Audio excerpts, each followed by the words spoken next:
How's it going, everybody? Stop Vegeta saying what is good to all my Super Saiyan homies, here to bring you all sorts of Dragon Ball content. Today we're going to be taking a look at Dragon Ball Super Superhero and making some predictions, considering that it's going to be coming out in less than 4 months, and I don't know, I just want to have a little bit of fun with it before the movie comes out. So these are going to be based on the promotional materials, whether those be the little character descriptions that we got, interviews, and obviously promotional posters as well.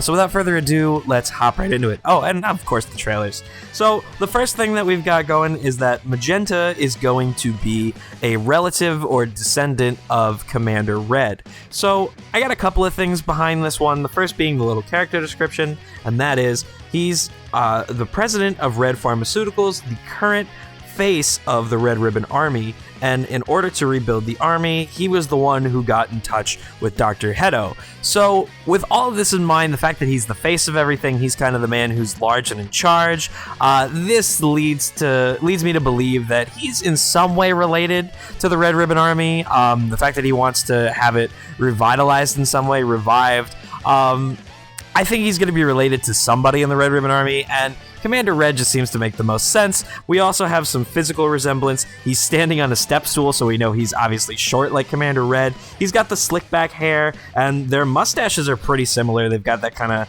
same kind of, I guess, twinge in it. And obviously Magenta is a shade of pink and red, so it would make a lot of sense if they were related to one another, given Toriyama's naming patterns.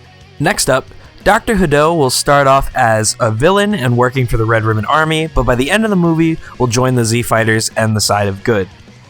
So the movie is called Dragon Ball Superhero, not Dragon Ball Super Villain, and this dude is kind of running around in like the goofiest little superhero costume you've ever seen. Plus, from the little, I guess, demonstration we got during New York Comic Con, it's very clear that Gamma 1 and 2 also sort of think they're some sort of heroic entity. I don't want to say superheroes per se, but they at least think that they're in the right.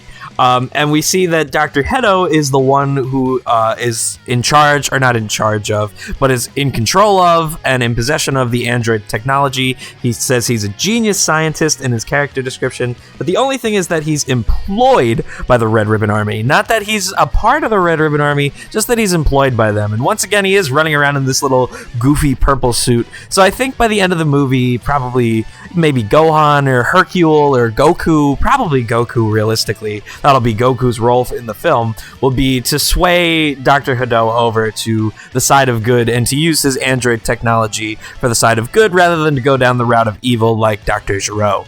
Next up, Pan will not go Super Saiyan and will probably end up getting kidnapped by the Red Ribbon Army. So for this one, while her character description does talk about how she's training under Piccolo and she shows signs of having great potential, I think that there does need to be some form of motivation for Gohan to really be the main focus of the movie, which it really does seem like he's going to be. He does seem to be the main character of this film, and it's not going to be Goku's movie. And so in order for that to be the case, there's got to be something to trigger Gohan to truly join the fray. And I think the only thing that's really going to get Gohan amped up enough to really be like, hey, back off, is if people start messing around with his family, specifically Pan.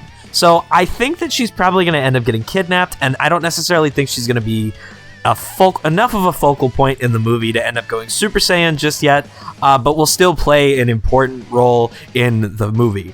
Next up, while this one isn't necessarily a prediction per se, it's something I would certainly like to see happen, and considering the events that are probably going to end up playing out, I don't think this is too far-fetched of a situation to want to see.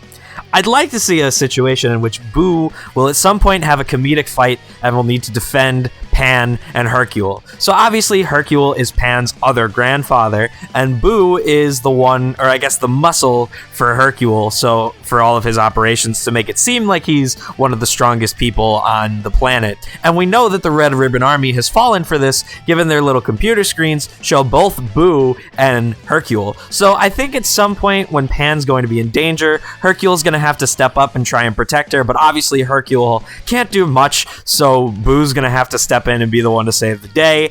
So this, will give like Boo a little chance to just do something, as well as give, Hercule just a chance to be comedic relief as usual.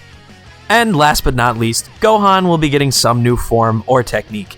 So If Gohan's going to be the main focus of the movie, he's going to have to step things up another level, and while this may not necessarily be a new form per se, it'll probably end up being a new technique. Now, while the Red Ribbon Army isn't some super crazy threat in some way, shape, or form compared to the likes of like Jiren or Broly or even Moro and Granola in the manga, they're still going to be at a level that Gohan's going to have to step up from, you know, just his base level of doing things, especially if he's going to be the main focal point. Now, we know based on his character description, they are hyping him up a little bit, saying that he does have potential that surpasses both Goku and Vegeta, even though he likes to live the life of a scholar, but we know at some point he's going to throw that aside, throwing the glasses to the wayside. We see him front and center in a lot of the promotional material, and in an interview with Nikkei Entertainment, Ioku-sensei made a comment about made some comments alluding to the fact that Piccolo and Gohan are going to be the ones to really take most of the time and spotlight in this upcoming film. So with that being said, those are my 5 predictions for what's going to happen in Dragon Ball Super Super Hero. I hope you guys enjoyed the video. If you did, please consider hitting that thumbs up, as it does greatly help the channel and video out. Yeah, I will see you all next time. Have a great rest of your day. Thank you for watching. Peace.